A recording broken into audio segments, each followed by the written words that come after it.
That's crazy. There'd be stats about this. Yeah. Like, you'd have, like, I wonder what the most effective reality show is per episode, per couple, right? Like, what's the successful couples per episode of show ratio? Yeah, you know? Like, who has definitively got the most successful dating show? Yeah, by now we should know. There's like 10 seasons of all of these reality shows. We should know which one actually works. Yeah. Like, and then everyone should be trying to get on that one. So with such glorious results, it's not a surprise that the Farmer Wants a Wife big dogs have come bounding over with a bunch of lads who are ready to lasso in some lovin'. No, don't you dare bound over. They're bounding over. The farmer wants a big dog bounding over. Taking to Facebook and Instagram, Farmer Wants a Wife revealed its 2026 lineup, featuring 6 great hunks of spunk who are looking for a wife. Oh, man, wives aren't looking for hunks of spunk. They're looking for just human men, usually. Sometimes other things, but a farmer, you know, not just a bunch of semen. And a hunk of it. A hunk of semen. Just a real hunk of it, you know, solidified almost. Oh, spunk. Oh, spunk. God damn. It has to be so thick. It's gelatinous. Yeah, you know, it's like, It's you know, Pokemon if you've Mach. ever tried to, like, squeeze, like, cold pawpaw ointment out of a bottle, it's got that consistency. Anyway, tired of the apps and looking for true love? The post began. Apply now for your chance at countryside romance with one of our farmers. Yeah, here are our farmers. So we have Farmer Jared. He's a 41-year-old almond farmer from Taylorville in South Australia. Then we've got Farmer Dylan, a 24-year-old sheep farmer from Cherry Gardens, South Australia.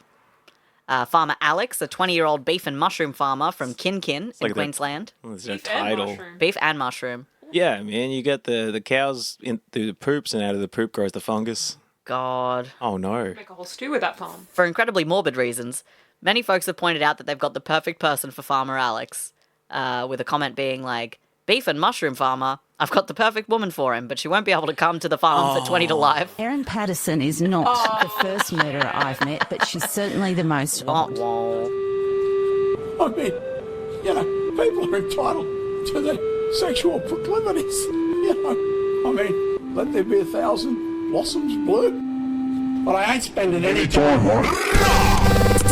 But I ain't spending any time on it.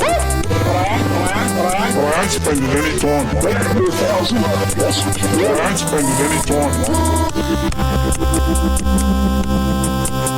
it. Hi, Kieran. Hi, Ani. Hi, Casey. Hi, Ani. Hi, Casey. Hi, Kieran.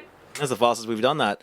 Hi, everybody else. Thank you for joining us, everybody at home. Welcome back to Shouldn'ta Come, the 100% grass-fed Australian podcast. Wow. Yeah. I'm Yanni, your host for the evening, and with me I've got some friends, and we're going to go on a journey. But first, some housekeeping. We have had some work schedule changes, so after this week, new episodes will be dropping on Thursdays. I hope that's not too extreme for anybody. Whoa. The other change is we will be, I hope, uploading the slideshow that I talk about during the episode, or Kieran talks about during the episode, as the video for the YouTube version. The episodes are still going to be made primarily like for audio, designed for audio, so you're not going to be missing things if you're not at the slideshow. But if you want to put it on in the background while you're, you know, doing the Wordle or whatever you do. You know, The kids, if you're doing the Wordle. Yeah, or if you want to, you know, if we make fun of someone's face and you want to see what they look like, or if we've got a map or something. Yeah, it'd be nice to have there. That's perhaps a slightly more extreme change. whoa. On the topic of extreme, today we are going to be doing something a little bit extreme. We are going to be looking at Australia's most extreme Drum roll, please. geographic locations.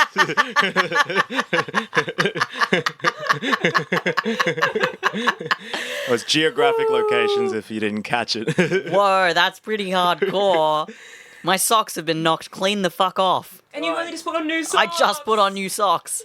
Yes, strong goes and drop kicks. We are going to be talking about the parts of Australia that are furthest north, south, east, and west. Holy shit. Which, if life was simple, wouldn't be that hard. If Australia was just the name for the big landmass, we wouldn't really have that much of an episode. For what it's worth, you know, let's talk about the extremities of the Australian mainland. Most everybody knows about Byron Bay, which is all the way to the east out in the New South Wales Bulge. Most people have heard of Cape York, which is at the tip of Queensland's pointy bit. The southernmost point is at Wilson's Promontory in Victoria, which faces Tasmania, and the westernmost point is Steep Point in WA, named that because it's at the top of a cliff. That makes sense. But this map of Australia, the one you have in your head, is nowhere near complete. And not just because I haven't mentioned anything about Tasmania, because we're not going to talk about Tasmania like at all this episode. Damn. Australia is a latent sea empire based around a few sizable coastal metropoles surrounding an inhospitable desert. Man, that was a hard sentence. You were really, Man, really going for it, though, was a as hard well. sentence It to sounded say. good. Also, Tasmania, she's not with us. Yeah, like, I don't care. You know, look, here's the thing about Tasmania. You can forget about her sometimes, you know? You can sit with us. You can't sit with us. Well, I mean, they're not going to listen to this anyway because all of their phones are made of wood or whatever, so it's not like... Wood doesn't carry a Yeah, it doesn't fiber carry a optic signal cable. like that. Oh, shit. All those rare endangered hardwood trees they're cutting down. Exactly. And the fish. The fish, you see. We need to get Jackie Lambie on the pod. Oh, I wish. Jackie. Absolutely not. Like, I think Jackie Lambie is my true dream guest. I have the Damn. most questions for her. That's interesting. I also want to hear her talk about nothing. Just the way she talks about something. I just want you to give her a random topic and just see where she goes with it, because I Yeah. think she'll like have some kind of heartfelt thing she can grab onto. Yeah, I'll talk to Jackie Lambie about Green Day. And she'll be like, oh, you know, the thing about Green Day is that if you go into their deep cuts on 1039 Smoothed Out Slappy Hours or whatever the first album's called, God damn she's it. like the fifth song on it actually spoke to me when my son was on heroin or whatever. It saved my life. It saved, Fuck. it saved my life. No, as I was saying before I was so rudely interrupted, Again. Australia is a latent sea empire based around a few sizable coastal metropoles surrounding an inhospitable desert, and so the real map is the one that shows Australia's exclusive economic zones, and here is that. Oh. Oh, okay, this is broader. This is, wow, we're including islands and I suppose also our section of Antarctica? Yeah, we'll get there. Okay. So, everyone at home, I need you to imagine Australia in your head. And we'll be using the terms left and west interchangeably this episode, as well as east and right. We're talking about maps. Fine you know, by me. Left and right, you know, it's all good. But, so if you go out to the west or the left, you have to go out about, like, the height of Western Australia away from Australia before you get to the Cocos Keeling Islands, which is all the way out in the Indian Ocean. South of Australia is Macquarie Island, which is like Queensland away from Tasmania in the New Zealand direction, you know? There's also Heard Island all the way out in the southwest or bottom left of the map. I'd say like a full Australia's length away from Australia, probably. Yeah. And to the east, to the right, you have Lord Howe Island, which is like a Tasmania away from Australia, and then Norfolk Island, which is like a Victoria away from that. Yes. Does that sound like a pretty good description of this map? Yeah, that sounds very accurate. Hell yeah. So the exclusive economic zone of a country is a fancy-sounding way of saying usable land and sea. The American Oceanic and Atmospheric Administration describes it as the area in which a nation has jurisdiction over both living and non-living resources. Right.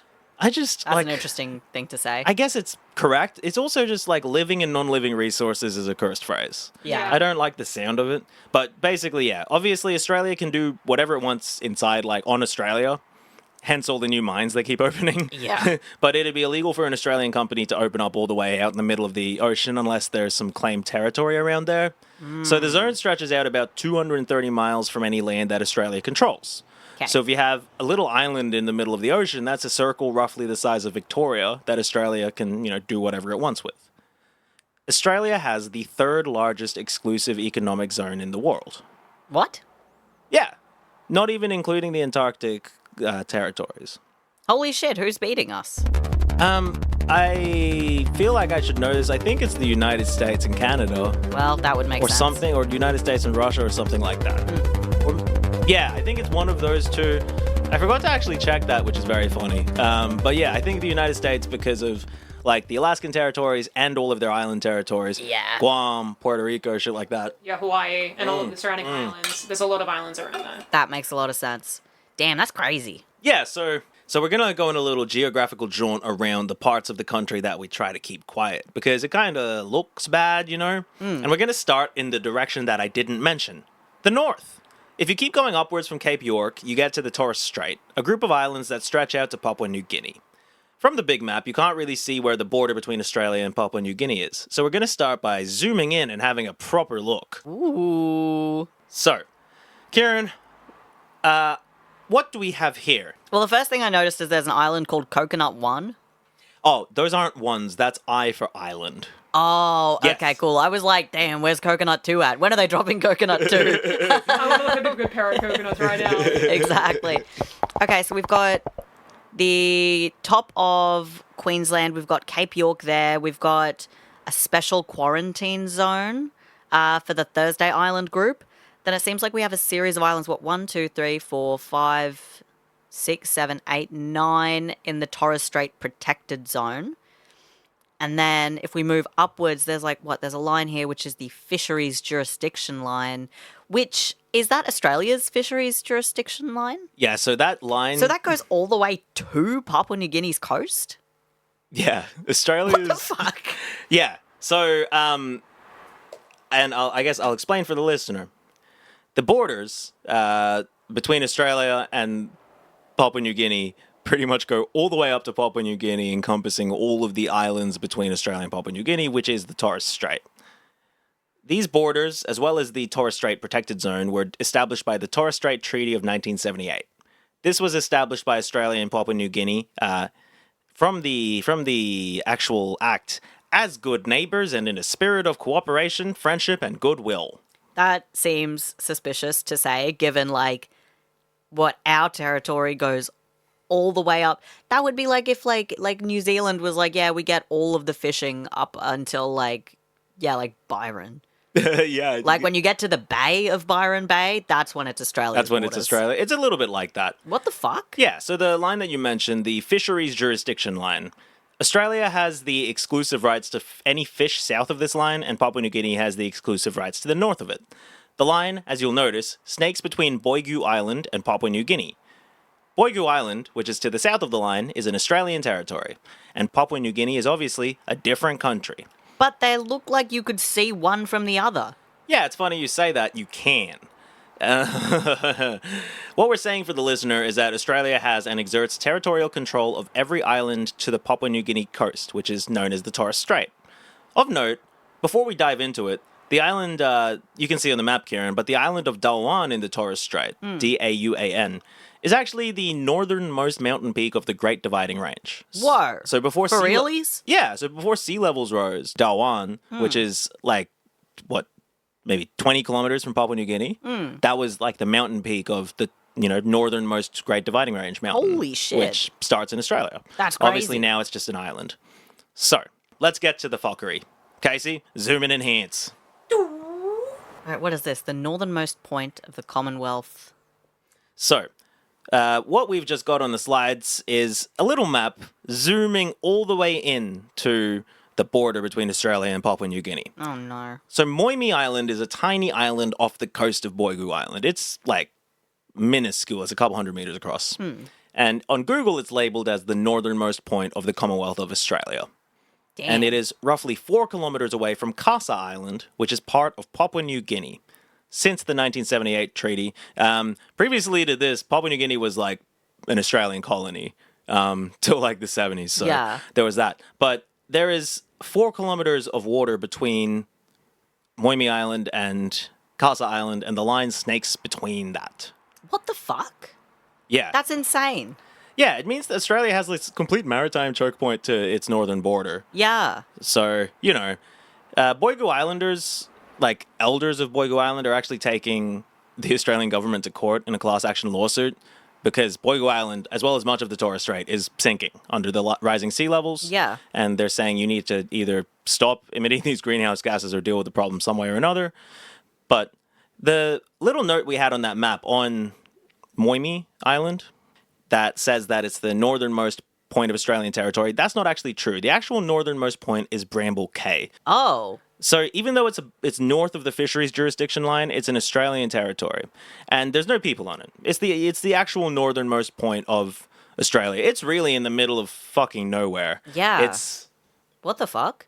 like It's less close to Papua New Guinea than the other islands we just spoke about. So Yeah. there's that, I guess. But it's also very much still there. it's further away from Australia than the other ones, and yes, the furthest north one. And Bramble Cay is known in the local Merriam-Meer language as Maizub Kor.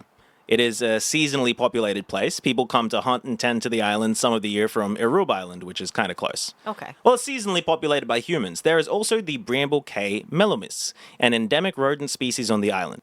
Oh, no. He's great. I Yeah. like his little ears. Yeah, Big old eyes. very cute animal, right? I love him. Well, there were melomys. No! You fuck. You fuck. You fuck. Yum. Where are they now? In my heart only? Yeah, well, after a few levels of the increased storms and sea level rise and climate chaos, they went extinct in 2021. No. They are known as the first mammal to go extinct due entirely to anthropogenic climate change. I'm gonna put my fist through a wall. What do you mean? Yeah, But I love him. But Daddy, I love him. Daddy, I love him! I know. It's a little bit heartbreaking. When I said we're gonna have fun, I really should have said we're gonna have feels. Yeah, so that's Bramble Cay. That was the Bramble Cay melomys. Talking about climate change on Saibai Island, they're dealing with the effects of overfishing. Saibai, like Boigu, is an Australian territory that's basically attached to Papua New Guinea. From the ABC on our next slide for Kieran to read out. From the foreshore of Queensland's Saibai Island, you can see another country. It's one of the few places in Australia where that's possible. And where is Saibai up at the... From the foreshore of Queensland, they say. Look at where, like, the That's- Australian mainland stops. Fuck, that's so goofy. There's a What are full, you like, 200 talking about? kilometers away. It's about 5 kilometers from Papua New Guinea. But it's like from the coast of Queensland, you can see Papua New Guinea. It's like, yeah, because that should be Papua New Guinea's island. Because it's right fucking there. Yeah. And we're all the way over here. Or its own thing. We're not going to go into it too much. There have been like different independence movements in different areas here. We're not going to go into it too much in this context. That's but goofy to call that part of Queensland. That's fucking silly. Isn't it just? So Saibai Island is apparently seeing an increase of illegal fishermen from Papua New Guinea, which is how it's described. Well, yeah, because it's right there. Yeah. Apparently they're being pushed further and further out from the Papuan coast to find enough fish to make all these big orders. There's a type of fish that's quite popular in parts of Asia that are becoming more wealthy, and so there's this huge export market that's growing, and so the type of fish, which, listen, on the website, it said they were called Jewfish, spelt exactly like Jewish people fish. That is a type of fish, but I feel like it has other names. I just don't want to... Anyway, but yeah, so they're being pushed further and further out from the coast, and if they go like 2 kilometers from the coast, they're in fucking Australia again. Jesus. And the Torres Strait Protected Zone, which encompasses the Torres Strait Islands except for Thursday Island, allows for visa-free travel between the islands for certain activity, which does include traditional fishing. It's allowed for traditional activities, but not for all activities. So if you're in the Torres Strait and you're going from one island to another island for a funeral, no travel permits, no nothing like that. Even if you're going across the Australia-Papua New Guinea border. You Yeah. have a special visa for that area only. However, you're not allowed to do that for like commercial activities. But there are traditional activities that are fishing. They're considered to be part of like traditional ways of Culture, life, yeah. right? And in that gray zone, you have... It gets a little blurry when it comes up against the hard edge of profit. Well, yeah. It's like... Listen, this is a traditional 3,000 seat barge or whatever. Jesus. Yeah, very traditional. Very traditional. On the topic of fishing, there was some classic China-style warmongering about another one of these islands, Daru Island, which was being developed by was proposed to be developed by a Hong Kong-based company back in 2020. In the ABC article, it's described as on our doorstep and near the Australia border. The next slide that I have is a good map showing where Daru Island is in relation to Papua New Guinea, from an article about the potential impacts on Australian fishing and security. So we're getting two images here. We've got one, which is the proximity of Daru Island to Papua New Guinea, and then zoomed out to show that to its proximity to Australia, which is just like, again, it's closer. Daru, it looks like, is closer to Papua New Guinea than Tasmania is to mainland Australia. Oh, no, by magnitudes, 100 right? times. Yeah. You could swim that. Like, that's probably like 4K, right? Yeah. It's like 4 or 5 kilometers. You can walk across. No, you can't walk across. You Well, can I see mean- across, rather, is what I meant. That's fucked. And then, like, what? Oh, that's a threat to us. Yeah, so That's fucked. The threat itself, as you can see from the image, it is very much Papua New Guinea, and it's not going ahead. And for the record, it does seem like it was like one of many proposals by this company. Like, yeah, we could do this, we could turn this into a fishing thing. But like at the time, the Australian defense chief was like, you know what? I mean, what are they going to do? They're going to develop the island so they can do fishing. Well, they're going to do commercial fishing. You know what you can do with an island that can take a commercial fishing boat? You can take a naval boat as well. Oh you know, my they're God, going to build a shut pier. up. They're going to have the Chinese Navy's going to come in through Papua New Guinea. You're gonna be right here. Yeah. So you're going to continue to hear a lot in the news about China's supposed influence in Papua New Guinea. A lot of that does come down to building stuff, medication, some military things, and, you know, kind of a relationship that makes sense given the countries.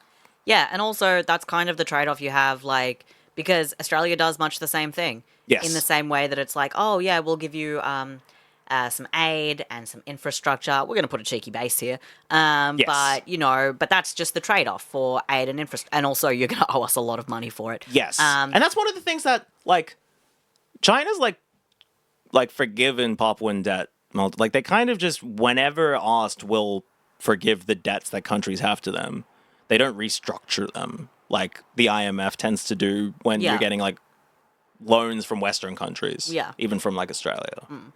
Yeah, which, Yeah. like, makes total sense and makes sense that, like, if I was in one of these island nations and my options were between Australia, who's going to, like, absolutely charge me money, put a military base here, yeah, I'll get some stuff like infrastructure, some aid, but also Australia does not have a good opinion of these countries and also, like, just doesn't hold up their end of the bargain when it comes to being, like, I guess a very paternalistic kind of influence. Yeah. Like, in the way that climate change has made impacts to people living there, where I think Tuvalu comes to mind. We recently where- accepted a bunch of climate refugees from Yeah, Tuvalu. it's going to continue because the island is fucking sinking. Yeah. And I knew an academic who was an ambassador to Tuvalu, and, you know, this was years and years ago, and he was like, oh, yeah, we're fucked. Like, they're fucked. The people there are fucked. Like, More than a third of the population of Tuvalu have applied for an Australian visa. the encroachment of the ocean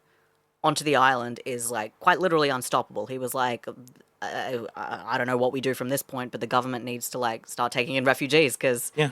And that's what's happening now. that's it. Yeah, they're saying Yeah. that this is going to be That would've been an a convers- island-wide evacuation. That was a conversation you would have had like 10 years ago. Yeah, yeah. Yeah. Like, the The entire... writing's been, you know, on the wall. The entire South Pacific... Not the entire South Pacific. A lot of the islands in the South Pacific, those people are going to have to go somewhere. Yeah, A lot of them are going to come to Australia. yeah. And the really racist Australian population base will have fun with that. Yeah, that's going to go really well. So, yeah, I get why if China is like, hey, we're a newer world power, like, I guess not really, but hey, we're coming They're into this region. the oldest world We're power. a little bit sense. more. Yeah, they are actually. They're like, hey, we're fresh on the scene for y'all, making deals and such.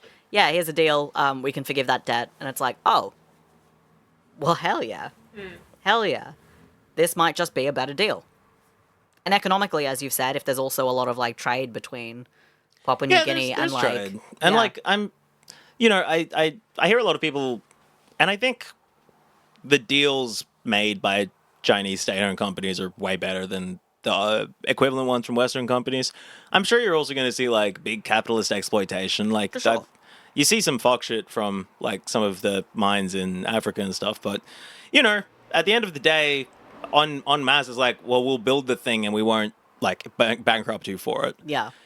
But, yeah, don't worry about it, Australia fans. I know you're worried about China's growing influence, Oh, I am. but we have a bang-up plan to reassert our influence in the South Pacific. Bang it up for me. Kieran, could you just read out the top news story on this next slide? Don't worry about the other two, just the top news story on this next slide. Okay. Australia seals PNG rugby deal to counter Chinese influence. Shut up! Yeah, That's right. no, it's fine. We're gonna get the boys to play rugby because sport's really the most important thing in the world. Sport's the only important. But no, it's Fuck important. It's our off. cultural soft power. We've got the Papua New Guinea rugby team. It's almost every political or like land-based podcast. Rugby or a rugby player is in every single one of them. Sick They're of it. always Sick of there. it. There's always... Sick of hearing about these fast and burly men. We like sports and we don't care who knows. Especially Brick. I miss Especially- Brick. Brick. Brick was so good. The brick with eyes. Yeah, the brick with eyes. Fuck. Yeah. Don't read the other two news headlines. When I said that, it was part of a joke where it was like, China, Papua New Guinea pledge to enhance bilateral practical cooperation, and PNG's 2024 trade with China exceeded 17.8 billion K, which is what, like, US. Let's go. US $4.39 billion. I guess K is probably whatever the Papuan currency is. Yeah. I thought they used the dollar. Today's generation uses the Papua New Guinea kina in daily transactions. But yeah, so That's so, like, yeah. It's like China's doing, like, actual big boy politics and actual big boy trade and is like, hey, let's make a deal. You're an adult, I'm an adult, let's make a deal. And Australia's just like, you want to be on the footy team, lad? Come on, buddy, you can kick the ball around. Yeah, and we won't even call you a slur to your face. call them the Papua New Guinea Gooners. Oh my god. The Guinea Gooners. The Guinea Gooners. Fuck. So that was going to be the end of this section, right? Like this was the There it is. punchline, right?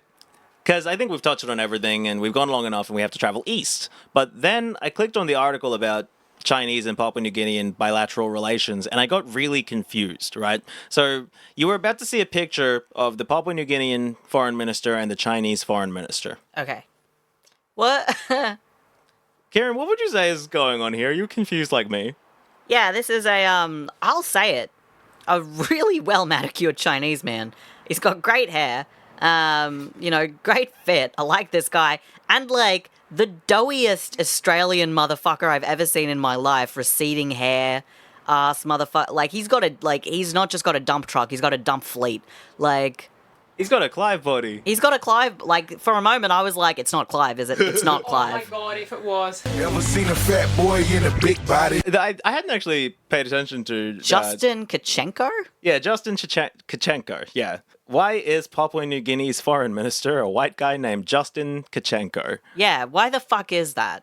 Why is Papua New Guinea's foreign minister an Australian born in Melbourne to Ukrainian immigrants who moved to Papua New Guinea in his 20s, won the British Empire Medal as a 25-year-old for his services to gardening, and became a multimillionaire with a huge property portfolio in Australia? Sorry, gardening? What? Gardening. He's like a horticulture expert. He was like the head of gardens in Papua New Guinea.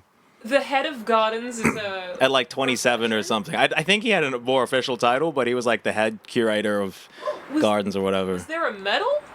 The British Empire Medal, yeah, you got the British Empire Medal for gardening or something, for like his services to gardening, right? At like 25 or something. Can I get a medal for gardening? Well, I don't know. Well, I don't know. Are you in Papua New Guinea and now about... oh my god. This is so stupid. He was in trouble for a while. His daughter got him in trouble. What'd she do? So again, Papua New Guinea. A lot of poor people in Papua New Guinea. Oh, what'd she do? Oh. So Justin is going to King Charles's coronation as Papua New Guinea's representative. Of course he fucking is. Because, of course, Justin Kachenko is going. Again, a Ukrainian guy from Melbourne, an Australian guy who's a Ukrainian from Melbourne. And he's taken his daughter, which he's already not allowed to do, right? Fucking hell. Because it's on the public dime. Yeah. And Savannah Kachenko is eating in the Singapore Airlines first class lounge and, like, taking pictures of it. And then doing a bunch of TikToks about buying, like, luxury bags in Changi Airport and stuff on her way to the UK. Which, yeah, like I said, already she's not allowed to be there on this first class trip to go meet the Queen or whatever. Well, she's not going to meet the Queen, is she? Right, the King. She'll meet Camilla. I think she's Queen Consort. She's Queen. She actually just dug up the Queen's body. She's like, She's oh my gone god, over there. it's She's crazy. riding Lizzie's face. Yeah, as she should. Riding her bony nose. Damn. And the hashtag she uses on the TikTok video is Aussies in London. And it is on the Papua New Guinean official dime that she is traveling. Because she's Australian, to be fair. Yeah. She's Australian. Yeah. His whole family's Australian. This is an Australian guy. Why the fuck is he in a governmental position there? I don't know. When asked about this controversy, he said the Papuans critical of this were primitive animals and useless people with nothing better to do. I'm going to kill him. I'm going to kill him. I'm going to shove him into a blender. We're talking about Chinese foreign influence, and this dude is their foreign minister? He's just like, oh yeah, these fucking dirty browns. I don't give a fuck.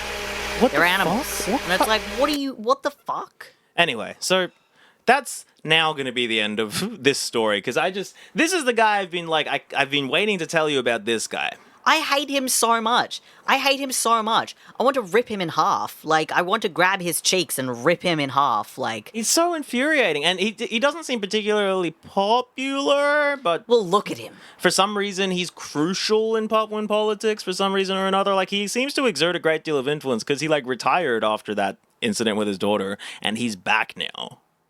What the fuck? He retired for like 6 months. Well, yeah, because he's probably done some shady fucking shit, and now he can do whatever he fucking wants.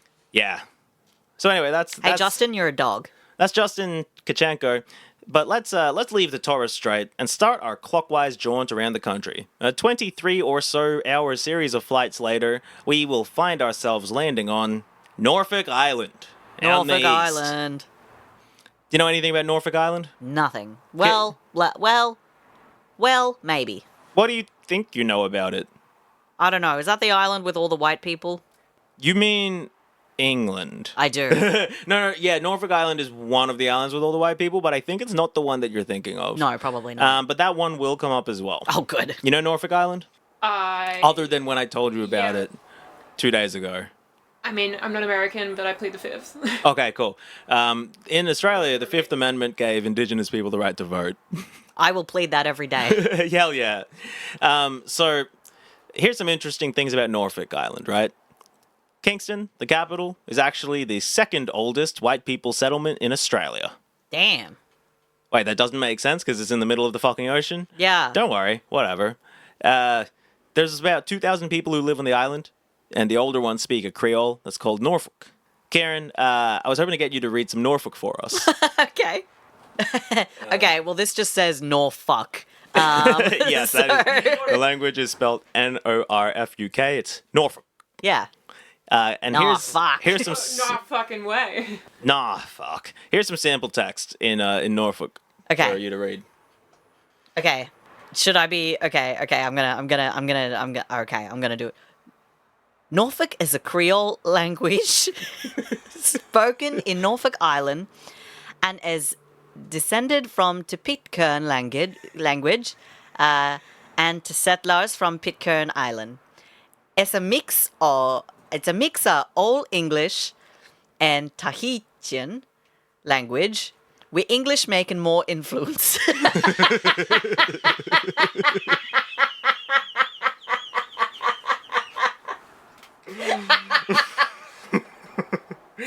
Can you? With English making more influence. Sorry, that's just Dutch. How do they spell language? Yeah, language. Now that one's a tricky one. So that is spelled, and say it with me, everybody. LAENGHWIJ.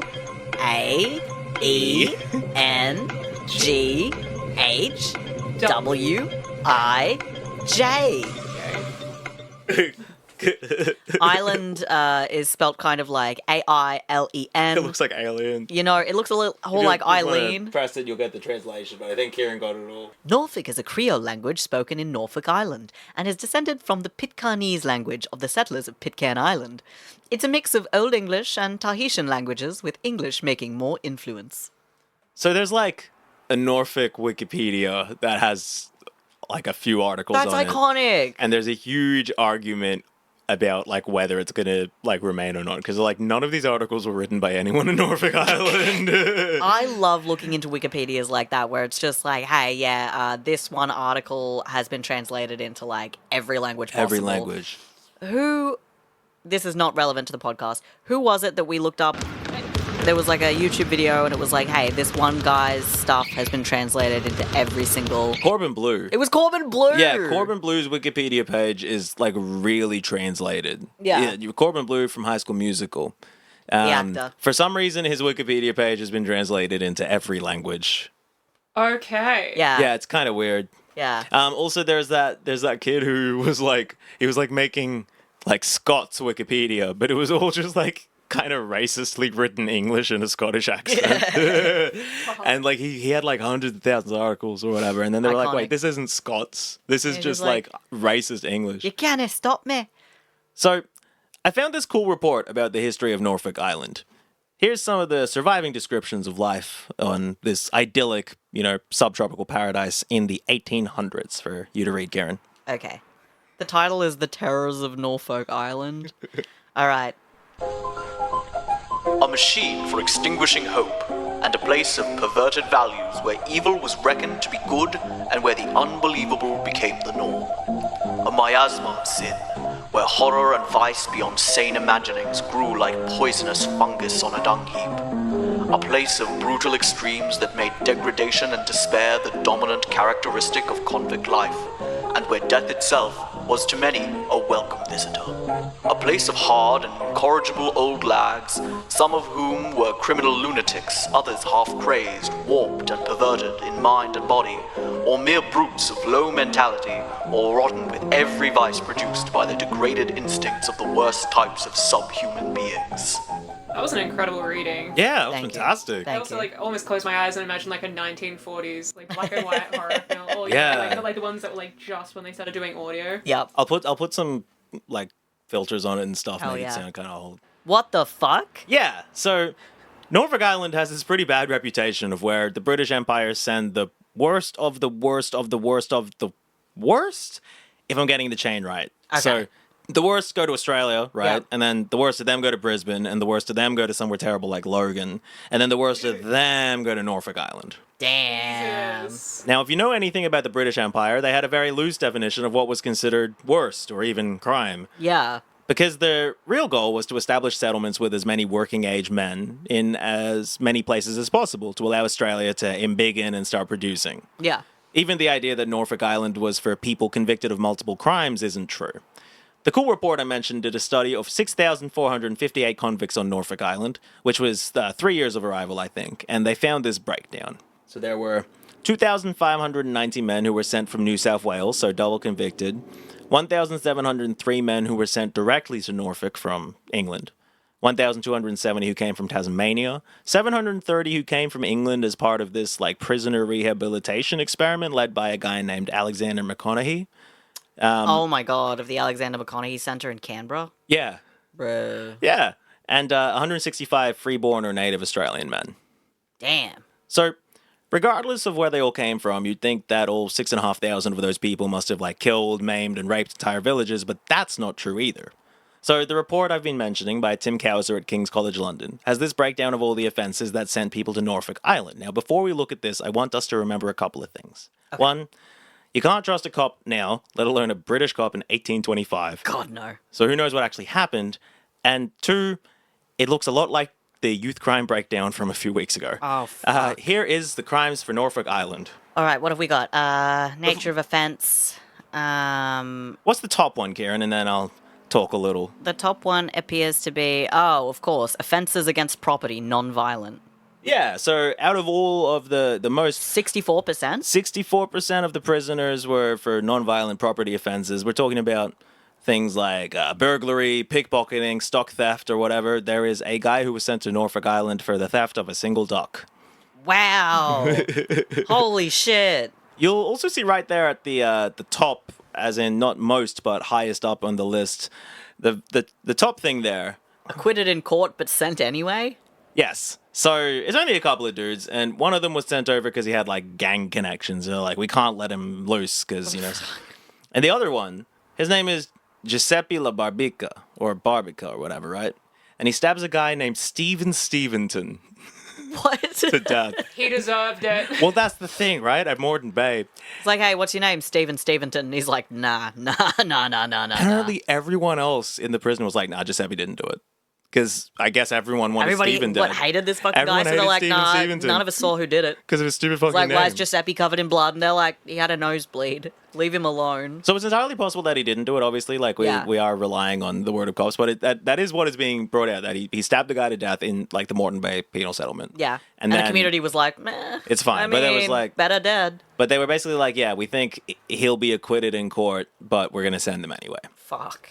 So underneath that, the next crime that got someone sent over is... communicating with editor of Hobart Guardian? What? Yeah, it's a crazy crime, which amounts to the silencing of internal dissent. So, reading between the lines, a big chunk of the crimes on the list are people who are, unhappy with the indignities and cruelty of their lot in life in Australia. A lot of people are sent here for, absconding and bushranging. a lot of those offenses are all like offenses against the system, which you see at the bottom. And at one point, the lieutenant governor, it's the 1800s still, so it's, not a parliamentarian. He still has the exclusive right to send people to Norfolk whenever he decides, which, we love to hear. So a fun one, which we're talking about, this newspaper guy, is William Cook. And at first I was like, oh my God, like a Cook convict, but seems to be unrelated to the Cooks we know about. Nice, okay. But it's a dude who was communicating with the editor of the Hobart Guardian, which was an Irish sympathizing newspaper. So that's the thing. They're still dealing with, Ireland stuff. Yeah, they're like, don't you dare talk to the fucking Irish. Exactly, because this is I imagine because a lot of the guys also sent out there were also Irish. Exactly. And so, we can't let them, get together. This will come into when we talk about Ned Kelly, finally, because something I've read is that, he viewed himself as much as an Irish person as anything else. Possessing firearms in general, apparently, is, a synonym for just, bushranging, which is just, leaving the hell society that they're trying to make you build. Down at the very bottom of the list, you see a couple that are kind of funny. Unnatural offenses? Karen, what do you think that is? An unnatural offense? Come on. Like pig fucking? Yeah, pretty much. Yeah, bestiality. All right, nice. So here's what the report says. Karen, this is for you to read out. Oh, no. Could I also just ask one thing? Oh, yes, before we talk about the pig fucking. There's one that says medical treatment. Did somebody go for receiving or performing medical treatment? We'll cover it. But yes, there is one person, actually, I should have mentioned it earlier. There is someone who, receiving medical treatment, was sent to Norfolk Island. Interesting. Yeah, I'll explain. But on the unnatural offenses... Yeehaw, onto the pig fucking. Most unnatural offenses were men convicted of bestiality, and a couple of men swore that the animal they were caught with was female, as though it was a mitigating factor. Mate, I'm not fucking a bull. It's a cow, okay? She's a woman. Yeah. There's also a guy who said he absolutely didn't fuck the cow that he's being convicted of, but he is going to plead guilty because he hates living in England. He's like, this is a free trip out of this hellhole. I didn't fuck the cow, but put me away for cow fucking. Yeah, so I think he fucked the cow and is trying to have it both ways. I mean, he should have been fucking a bull then. All right, so not many non-white people end up on Norfolk Island. There's only 8 indigenous people there, including a 65-year-old who was convicted of sheep stealing in proceedings described at the time as farcical because he absolutely didn't speak a word of English. Damn. Right? So I just grabbed this dude and was like, "You're a fucking thief," and he's like, "What?" Well, he's not. Yeah, pretty much. He's just like, "Hello." I don't know what.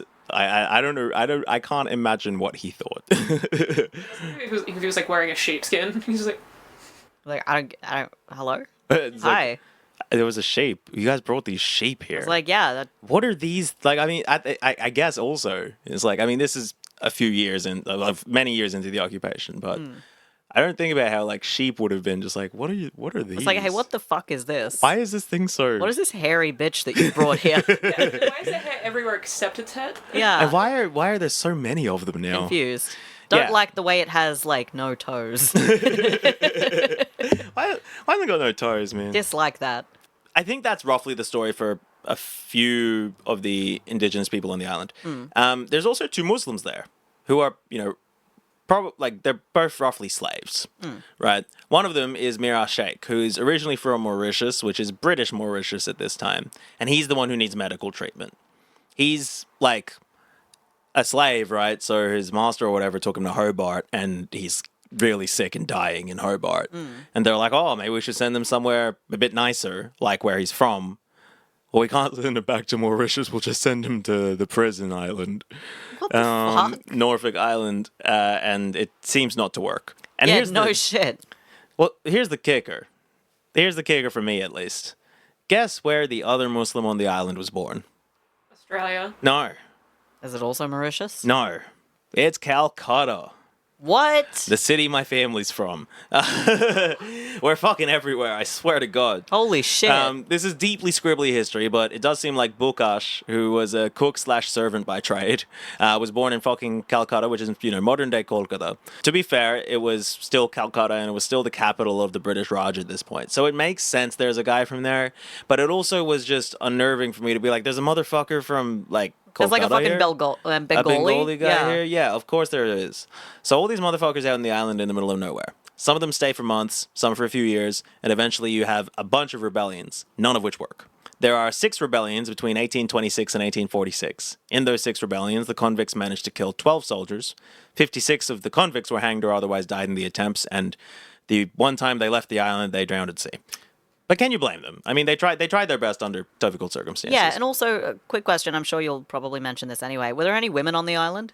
Like a few, but they were... Is it like officers' wives and shit? Yeah, pretty much. I think there were a couple of female prisoners, but it was, I think, almost entirely men. And I was going to say, like, you have like a dude soup out there, Well, I think a lot of early Australia was that. They didn't, like... They wanted the men to just be working and workers, right? And not have wives and kids to look after. Yeah. But yeah, so almost everyone on the island was men. Many of these men knew that they were just waiting around to die, and there wasn't going to be a family or a future for them. The Australian reported about one of the hangings in 1842 that feels reflective of the mental state of impassioned, hopeless rebellion. We heard several of those employed about the jail remark that they had never witnessed men come to the scaffold so firm, yet in so resigned and devotional a state of mind. Damn. But yeah, like, they were just like, oh, I guess this is what we have to do. We've got to try and get off this thing. It's not going to work. Oh, it didn't work. I'm glad I tried. They're like, you know what? This is a guaranteed way out. Yeah. Everything else was a gamble. This one, I know this one works. This one works. So, after a while, it became obvious that Tasmania would be a way easier island to keep the convicts that you want to put away on. Well, yeah, because also it's closer. Yeah, again, rather than this speck of land a couple of weeks' boat away from the mainland. So in 1865, the last convicts left Norfolk Island, and the British had stopped sending people down there, down to Australia by that point anyway, so there's less of a need for it. So, where did the 2,000 people that lived there come from? Well, in 1856, the people of the Pitcairn Islands, another British territory, were outgrowing their tiny little speck of land in the middle of nowhere. Damn, what the fuck? It's like halfway between... It's closer to South America than it is to Australia. It is roughly halfway between New Zealand and South America. What the fuck? Pitcairn Islands are in the middle of fucking nowhere. Yeah, holy shit. And the people who are living there... Like, the land isn't enough for them. There's too many people. It was kind of... Well, yeah, because, I mean, it was always where kind of else do written they as, go? Well, yeah, it was always kind of written as, like, they're outgrowing. And it's like, well, I don't know. There's too many of them. So the British are like, well, we have this recently abandoned island with a bunch of buildings on it between where you guys are and where we are. So we can just drop you off there. Would you like that? And they did, right? So they move into the old buildings. Yeah. And it's good for them, right? Because eventually, Pitcairn Island and its remaining descendants are going to be known as the island from which 1/3 of the island's male population, including the mayor, was accused and convicted of sexual abuse of minors. That sounds about right. And Pitcairn Island was absolutely the island I was thinking about when we spoke about... Yes. So there were, like, a few families. And I think the line that stuck in my head was like, I mean, everyone knows the age of consent here is 12. Until like like in the last 20, 30 years, I think. And yeah, it was a few families that were, they were the descendants of, there was a ship that mutinied, the Bounty, and they ended up crashing on Pitcairn Island. And at some point, I think they had Tahitian women with them. And so the children are all like the children of these white, like British soldiers and Tahitian women. And some of them stayed on the island. And I think it's the, like, descendants of the original Bounty are the ones who mainly stayed. And I think one of those descendants is the mayor who was convicted of all the pedophilia. Yeah. A third of the male population, which was like, I don't know, like 17 people or something. And also insane that that's like just like convicted. Yeah, I think they had to turn one of the old schools into the prison because they sent people from, because I think, so it was a British court, but New Zealand ran it. Because, again, Again. somewhere that's very, like, I know Pitcairn is far from New Zealand and South America, but it's very far from the United Kingdom. Yeah, by magnitudes, yeah. Yeah, so, but they're, like, mixed. It's one of Australia's only mixed race populations. So for a while, Norfolk Island is legally part of Tasmania, and then it becomes part of New South Wales, and then it becomes part of Australia when Federation happens. It's then an airbase in World War II, but in 1979 we get to the limited self-government period. This is the only time that there's been, like, a semi-autonomous Australian territory. Under this, they seem to have a kind of quasi-communist society. If you look at the, like, actual amount of money going around, it looks like everyone's poor, but everyone is kind of looked after. Although people do tend to, work a lot to make it happen. There's not many people there, and so the limited food and such is kind of shared on this informal basis. For the record, something like $60 million in royalties is generated each year by international fishing within the island's exclusive economic zones, which all goes to Australia, but whatever. Holy shit. So in 2015, Australia kind of makes them have a local council and start to pay tax and become part of Australia again, which the locals seem unhappy with.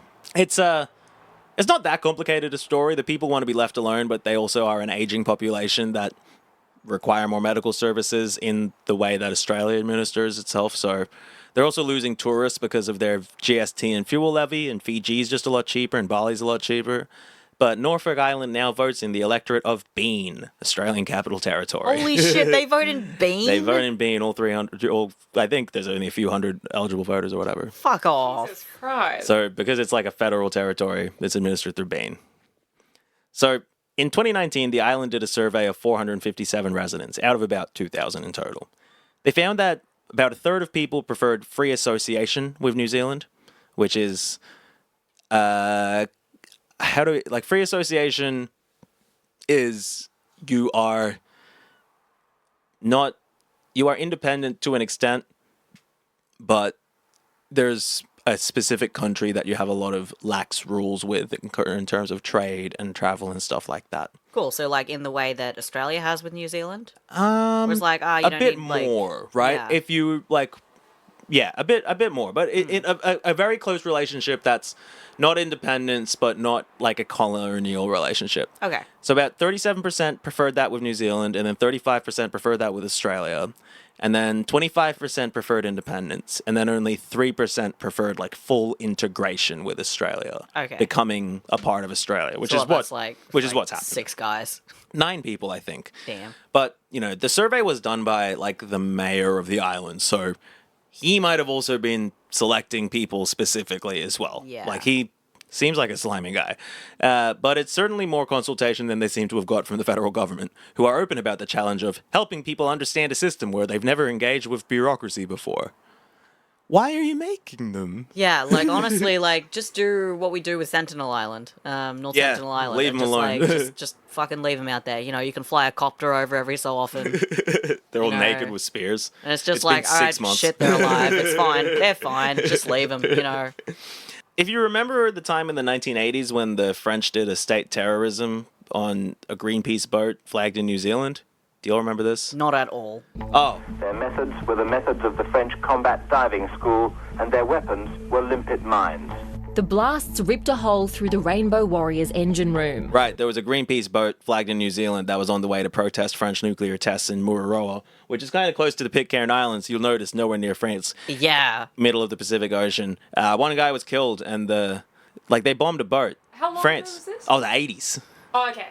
Yeah, France did state terrorism on New Zealand in the 80s. Jesus Christ. So the French agents who did it, they sped away in a fancy yacht and they landed on Norfolk Island to lay low for a while. And the Norfolk Islanders are like, who the fuck are these guys? This is way too nice equipment. And these guys are all like French and like they're too like properly dressed to be the kind of tourists we get. Yeah. So the Norfolk Police Force, which seems to have been a 3-person volunteer force. God bless. Of course it is. Gets a call from Australia being like, you have to follow these French fuckers around. We think they bombed a boat and killed a man.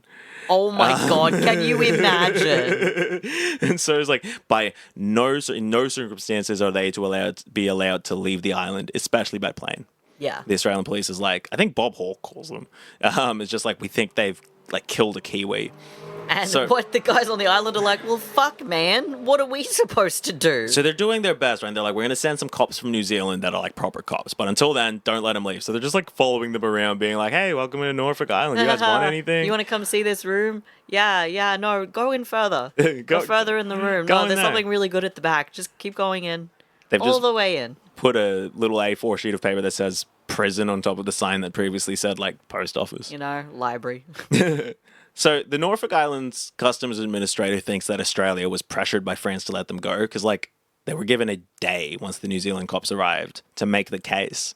Again, for, like, murder and terrorism. Yeah, what the fuck? They were given 1 day and it was like, all right, fine, let them go. That's fucked. In the 1980s, those guys never saw justice. Fuck off. Let's leave the Norfolk alone for now. I don't know if we'll ever be back, but Norfolk is one of those places that you'll see reactivated if some kind of armed conflict in the Pacific breaks out. So keep an eye All on about armed conflict in the Pacific. it. One day. Hopefully not. So anyway, let's hop on like an Antarctic barge or whatever and go to the southernmost Australian territory. The famous spot where all the penguins gather, Macquarie Island. Yay. Aw, that's a nice strip of land, actually. That's quite cute looking. Yeah. Looks like you know, like the crust of my pizzas. That's a good way of putting it. It looks like a pizza crust. I was thinking for a long time, like, what is it that Macquarie Island looks like? I kind of came up with, like, matchstick, but it's more of a pizza crust. It's more of a pizza crust. It's very much vertical. Before we actually get to Macquarie Island, let's take a moment to sail a little bit further south, about 34 kilometers to be exact. The southernmost point on the globe that's, like, Australian, as it were, is the Bishop and Clerk Islets, and they are so small that there is no way to show them on a map that gives you any idea of its location. They're like 250 meters across, mostly rock, albatross land there sometimes. Here's some albatross hanging out. What would you say that picture is? Fuckload of albatross. Yeah. For starters. A lot of albatross that hang out there. Yeah, this is just big ass sea rock. It's just a rock. And Yeah. covered in bird shit. Yeah. I couldn't Yum. find any publicly accessible maps of the Bishop and Clerk Islets. Like, they do exist, but you have to buy them. I don't know which one's Bishop and which one's Clerk. It doesn't matter, I suppose. Yeah. It's just big fucking rocks out in the middle of nowhere. Yeah, but anyway, let's talk about Macquarie Island. The first thing I asked when I saw it, and the first thing you said is like, hey, why is it shaped like that? Yeah. It's about 35 kilometers, like, tall and about 5 kilometers wide. It kind of looks like, you know, a matchstick, or as Karen said, like a pizza crust. Just floating around in the middle of the ocean, mostly north-south oriented.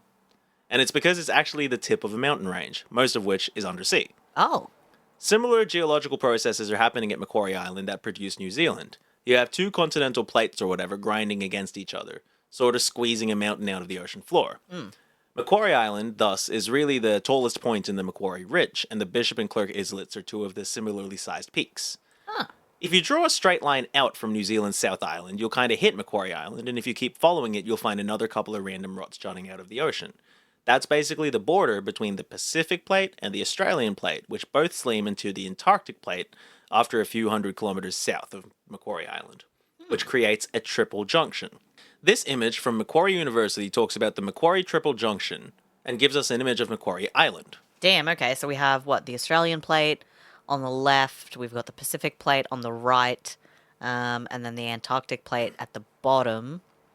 What do we have here? So you have these three plates that are like jamming into each other at the bottom, and Macquarie Island's north of that. But we're not actually really going to talk about seismography. Just know that if you draw a straight line out from New Zealand, you kind of get to Macquarie Island, and it's because it's on the same continental plate. yeah. But here's something. The university, Macquarie University, talking about the Macquarie Triple Fault south of Macquarie Island, they're all named after Lachlan fucking Macquarie. And the university has nothing to do with the island. Right. The mass-murdering slave owner who is thought of as the architect of the nation is one of the most named-for people in the whole of Australia. He made Australia's first toll road, helped make Australia's first bank, and was criticised back in London for letting convicts go without a criminal record once they served their time, which did allow for Australia to put the sheen of a nation-state on top of its people storage. Damn. I got derailed from the island and wanted to see how many places are named after him, and here's what Wikipedia has for me. There's Macquarie Island, Lake Macquarie, the Macquarie River, the Macquarie Marshes, Mount Macquarie, the Lachlan River, Port Macquarie, the Macquarie Pass, and the Macquarie Rivulet. Those are all the geographic formations named after him. Damn. There's also 2 streets, a lighthouse, a fort, and a suburb in Sydney, a pier, hotel, and an electorate in New South Wales, 2 more streets, another pier, and another river in Tasmania. Is there not also a suburb in Canberra? So those are all the things named after him during his life. Oh, God. Damn it. A great many of which were named by or suggested by one Lachlan Macquarie. Macquarie's a pretty good name. After his life, you also have 2 more suburbs in Sydney, the suburb Macquarie in Canberra and its main street, Lachlan Street, and then Macquarie Hospital, University, Investment Bank, Grammar School, and Correctional Centre. Jesus fucking Christ. Not content with all this memorializing and idolatry of himself, his wife, Elizabeth Macquarie, also has a bunch of things named after her. Of course. And all of her names and biographical details. There's Elizabeth and Campbell Streets, so that's her maiden name, in Hobart. Elizabeth Street in Sydney, Elizabeth Bay in Sydney, Mrs. Macquarie's Point, Road, Chair, and Culvert around Sydney, the fucking city of Campbelltown, and then also Appin and Airds in New South Wales, which are the names of the places in Scotland that she's from. What the fuck? I thought the Macquaries between them might have more places in Australia named after them than Queen Victoria, but she seems to have about 40 while they've got 33. And, oh, wow. And she does have all of Queensland and all of Victoria. Yeah, damn. I guess on the scale of things, yeah, Vicky wins. Yeah. Anyway, Macquarie Island I can't even say that anymore. Macquarie Island. Macquarie. Never became much of a settlement. When the first white folk got there, they say they found the wreck of a boat. One of the first white folk is like, this looks like a French boat. And the other one's like, this looks like an ancient Polynesian boat. And the boat's gone now, so who knows? But someone probably got there before, wrecked there, didn't leave any trace of a lasting civilization. But not even the let's send them out to Norfolk Island guys could stomach putting convicts on Macquarie Island. One early captain describes it this way. The most wretched place of involuntary and slavish exilium that could possibly be conceived. Nothing could warrant any civilized creature living on such a spot. So the big thing about land is if you can't put people on it and it's just sitting there, then it was a waste of all those good man hours getting your asses there. However, also sitting there were enormous numbers of seals, which were good for all manner of commercial commodity. First, they almost wiped out the fur seals for their skin to keep people warm on Macquarie Island or whatever. Once they'd killed about 120,000 of them, they turned to the elephant seals for their blubber, which had become a more profitable commodity in the 1820s. Once they'd reduced that population by about 3/4, they were looking around for what to exploit next. Over in Norway, huge developments in blubber and fat extraction had led to the development of a steam pressure digester. Steam pressure digester. It's a steam pressure digester. That's a great metal band name. The development of a steam pressure digester, which is an old-timey pressure cooker. And this led to a bright spark named Joseph Hatch to open up a new business. From the New Zealand newspaper, The Press. When the elephant seals left the island in November, he turned his attention to first king, then royal penguins, clubbing 2,000 in a day and packing them into his digesters before firing them up with good Ojai coal and boiling the penguins for 12 hours until all the oil floated to the top. The remains were spilled out onto the beach to be washed away in the tide and feed the numerous orca. What the fuck? Yeah, so This bitch just boiling penguins? the big thing about this technology was that, previously getting the blubber from penguins wasn't worth it because you have to cut the penguins open and they're so small, the amount of blubber you get isn't good enough. Now we can just throw them in a vat and just fucking boil them. Yeah, there was a big controversy because someone reported that he was like clubbing them into the thing. No! He's just like playing golf with Yeah. And the guy's like, the penguins like are landing in the thing still awake or whatever sometimes. Oh my god! That's like when you hit a hole in like golf and like you don't have a penguin, right? You have an albatross. You have an albatross. A penguin's actually if you kill a bird in the process of winning the golf game. Yeah. 2,000 in a day. Just there's one. There's another. Eventually, however, reality set in. I mean, for one thing, everyone seems to have hated this guy. Well, yeah, because he's a fucking psychopath, and he's killing 2,000 birds in a day and boiling them, sometimes still alive, and then spilling their fucking leftover husks of bodies, probably like mutilated beyond belief, probably like a slurry of chum into the water to feed the orca. Yeah, because you know what he's gonna do next? Gonna fucking hunt the orca. Wait, no, he's got such a good business doing penguin oil. Well, he's already fucking killed all the seals. You go to the store and there's penguin oil on the shelf. It's like, is this like baby oil or like peanut oil? Yeah, like, hey, quick question. Which one of these is this it? for penguins or by of penguins? But penguin oil, it turns out not to be like that profitable a commodity. Yeah, over time. bro. Technology changes, and also people are horrified. Yeah, for good fucking reason. Like, there's some people who support him, but yeah, there's what this leads to. This is part of what leads to some arguments between New Zealand and Tasmania about who owns Macquarie Island.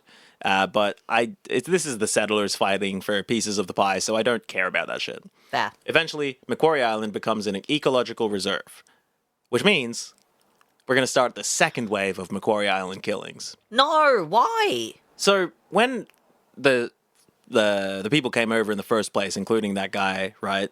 Killed all the what did I seals say and his the name was? penguins and shit. Joseph? Yeah, Joseph Hatch. Joseph Hatch, right?